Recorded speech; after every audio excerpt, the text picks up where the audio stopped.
سکینہ کا معنی ہے امن، سکون۔ ویسے جب جب کبھی سکینہ کا لفظ آیا سکون کے معنی میں استعمال ہوا، چونکہ اس صندوق سے اللہ تعالیٰ بنی اسرائیل کو سکون عطا فرماتا تھا، امن ہو جاتا تھا نا جنگ میں، دشمنی میں، تو اس کا نام سکینہ ہے۔ جیسے قرآن کی آیت ہے ثم انزل اللہ سکینتہ علی رسولہ وعلی المؤمنین، کہ پھر اللہ نے اپنے رسول اور مسلمانوں پر سکون اور اطمینان نازل کیا۔ تو سکینہ کا معنی یہ ہے سکون، اور اس تابوت کے ذریعے سے بنی اسرائیل کو سکون ملتا تھا، تو اس کا نام سکینہ ہے۔ ویسے اس سکینہ کا مزید جو صحابہ کرام اور تابعین نے معنی لکھے ہیں وہ زناٹے دار ہوا کے معنی کیے ہیں، اور ایک پروں اور دم والی کوئی چیز اسے بھی سکینہ کہا جاتا ہے۔ اسی طرح زمرد یا یاقوت کی تصویر جس کا سر اور دم بلی جیسے ہوں، یا پھر یہ کہ وہ بشارت جو اللہ نے حضرت موسیٰ و ہارون علیہ السلام پر نازل کی، انہیں بھی سکینہ کہا جاتا ہے۔ ابن عباس کہتے ہیں کہ سکینہ سونے کا ایک جنتی تشت ہے جس میں انبیاء علیہ السلام کے قلوب کو غسل دیا جاتا ہے۔ یہ جو سکینہ ہے، یہ جو تابوت ہے، یہ انبیاء علیہ اس تشت میں انبیاء علیہ السلام کے قلوب، ان کے دلوں کو غسل دیا جاتا ہے۔ امام مسلم آپ روایت کرتے ہیں حضرت برا بن عازب کی، سکینہ کس کس کو کہتے ہیں وہ میں بیان کر رہا ہوں۔ ایک آدمی سورہ کہف پڑھ رہا تھا اور اس کے قریب اس کا گھوڑا بندھا ہوا تھا، اچانک اس نے دیکھا کہ ایک بادل سایہ اس کے اوپر جو ہے وہ کیفیت طاری ہے، اور بادل نے اسے اپنے اندر ڈھانپ لیا ہے۔ اس کا گھوڑا جو تھا وہ مسلسل وہ ڈر رہا تھا۔ صبح ہوئی تو سید عالم صلی اللہ علیہ وآلہ وسلم سے صحابہ میں سے ان صحابی نے ذکر کیا، حضرت برا نے، نبی رحمت صلی اللہ علیہ وآلہ وسلم نے فرمایا یہ اللہ کی طرف سے سکینہ تھا۔ قرآن جب تو پڑھ رہے تھے تو اللہ تم پر سکینہ نازل فرما رہا تھا، سکون نازل فرما رہا تھا۔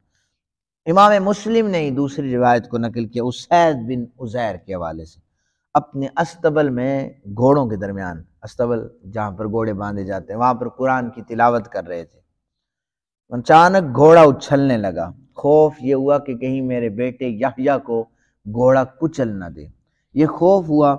تو کہتے ہیں میں نے سر اٹھا کے اوپر دیکھا تو چراغوں کی مثل میرے سر کے اوپر سائباں کیے ہوئے فرشتے موجود تھے۔ سید عالم صلی اللہ علیہ وآلہ وسلم کو بتایا، حضور نے فرمایا یہ فرشتے تھے، تمہارا قرآن سننے آئے تھے۔ اگر قرآن کی تلاوت اسی طرح جاری رہتی تو قریب تھا کہ صبح کو فرشتے نازل ہو جاتے اور لوگ بھی فرشتوں کو دیکھ لیتے۔ یہ سکینہ تھا اللہ کی طرف سے، یہ مخفی نہ رہتے۔ یہ بھی مسلم شریف کی حدیث مبارکہ ہے۔ امام مسلم کی تیسری حدیث مبارکہ سنیے، روایت کرنے والے راوی حضرت سیدنا ابو ہریرہ ہیں۔ سید عالم صلی اللہ علیہ وآلہ وسلم نے فرمایا جو شخص علم کی تلاش میں کسی راستے پر جاتا ہے، اللہ وحدہ لم یزل اس کے لیے جنت کے راستے کو آسان فرما دیتا ہے، اور جو جماعت اللہ کے گھروں میں سے کسی گھر میں کتاب اللہ کی تلاوت کرتی ہے یا حدیث پاک کی تکرار ہوتی ہے تو ان پر بھی اللہ سکینہ نازل فرماتا ہے۔ یہ میں وہ چیزیں بیان کروں کہ سکینہ کتنے معنوں میں استعمال ہوا ہے۔ حضرت برا والی حدیث پاک میں فرشتوں کو سکینہ کہا گیا ہے۔ حضرت اسید بن عزیر والی روایت میں جو بادل کا ذکر ہوا ہے، جو نور کا ذکر، چراغوں کا جو ذکر ہوا ہے، اسے سکینہ کہا گیا ہے۔ اس تابوت کے اندر حضرت موسیٰ علیہ السلام نے تورات کے کچھ وہ 2 تختیوں کے حوالے سے ذکر ہے اور رکھی گئی، یا اپنے عصا کا ایک ٹکڑا رکھا۔ تو بنی اسرائیل باقاعدہ وہ طالوت کو اپنا بادشاہ تسلیم نہیں کر رہے تھے، کہتے تھے ہم شمعون کی اس بات کو تسلیم نہیں کرتے، لیکن انہیں جب بتایا گیا نا کہ شمعون ایسا کرے گا، ایسے نبی ہیں شمعون یا شمویل، یہ 2 نام استعمال ہوتے ہیں، حضرت شمعون یا شمویل، تو ان میں سے اس کو بادشاہ بنایا جائے گا جو تمہیں تابوت سکینہ لے کے آئے گا۔ کہنے لگے کہ اگر تابوت سکینہ واپس مل جائے نا ہم بادشاہ تسلیم کر لیں گے۔ تو طالوت جب آیا تو اس نے یہ باقاعدہ طور پر فرشتوں نے اپنے سروں پر اٹھا کر ایک میدان میں وہاں پر جب تابوت رکھا تو ان سب نے طالوت کی بادشاہت کو تسلیم کیا اور ایمان لے آئے۔ سامعین محترم دیکھیں، ہمارے آقا کریم صلی اللہ علیہ وآلہ وسلم کی صدقے سے انبیاء علیہ السلام کو نبوت ملی ہے۔ جتنے بھی پیغمبر نبی آئیں ان سب کو ہمارے آقا کریم کے صدقے سے نبوت ملی ہے۔ کائنات میں ہم رہ رہے ہیں، کھانا پینا اٹھنا بیٹھا، یہ ہر چیز کا صدقہ ہمارے سید عالم صلی اللہ علیہ وآلہ وسلم کا ہے۔ انبیاء علیہ السلام پر نازل ہونے والی کتاب کی دو تختیاں جس تابوت میں ہوں تو اللہ سکینہ آتا، اس کو سکون بنا دیتا ہے۔ ان کے اصحاب مبارک کا ٹکڑا جس میں اللہ اسے سکون عطا فرماتا ہے۔ اور روایات میں امامہ شریف کے ٹکڑے کا یا کپڑے کے ٹکڑے کا یا آپ کے جبہ مبارک، ان کے جو ہے وہ بطن کے حصہ، وہ جبے کا جو ٹکڑا ہے وہ اس تابوت میں ہو تو اللہ تعالیٰ سکون عطا فرماتا ہے۔ اب ذرا حدیث مبارکہ سنیے، اور پھر اس سے بھی پہلے میں قرآن پاک کی ایک اور دلیل آپ کو دیتا ہوں کہ تبرکات کس طرح فائدہ دیتے ہیں۔ دیکھیں، میرے آقا کریم صلی اللہ علیہ وآلہ وسلم نے ایک صحابی کو ایک چادر تحفے میں عطا فرمائی، تو انہیں جب چادر تحفے میں ملی تو دوسرے صحابی اٹھے، کہنے لگے مجھ سے 18,000 درہم لے لو، یہ چادر مجھے عطا کر دو۔ کہتے ہیں کپڑے میں کچھ نہیں رکھا، کپڑا کر ہی کچھ نہیں سکتا۔ ہم بھی کہتے ہیں کپڑا کر کچھ نہیں سکتا، لیکن جس کی نسبت کسی کے ساتھ ہو جائے کر وہی کچھ سکتا ہے۔ اب میں بتا رہا ہوں، اگر کپڑے میں کچھ نہیں رکھا تھا تو صحابی 18,000 درہم کی کیوں خرید رہے تھے؟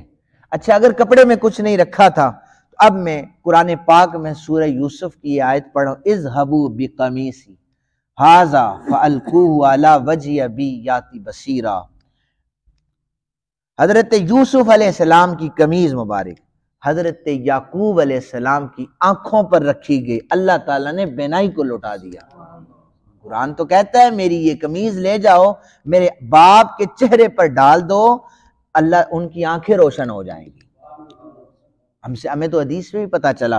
سنیں ذرا مسلم شریف کی حدیث مبارکہ، اسماء بنت ابی بکر کے غلام عبداللہ بیان کرتے ہیں، مجھے حضرت اسماء نے حضرت عبداللہ بن عمر کے پاس بھیجا اور کہا کہ یہ رسول اللہ صلی اللہ علیہ وآلہ وسلم کا جبہ ہے۔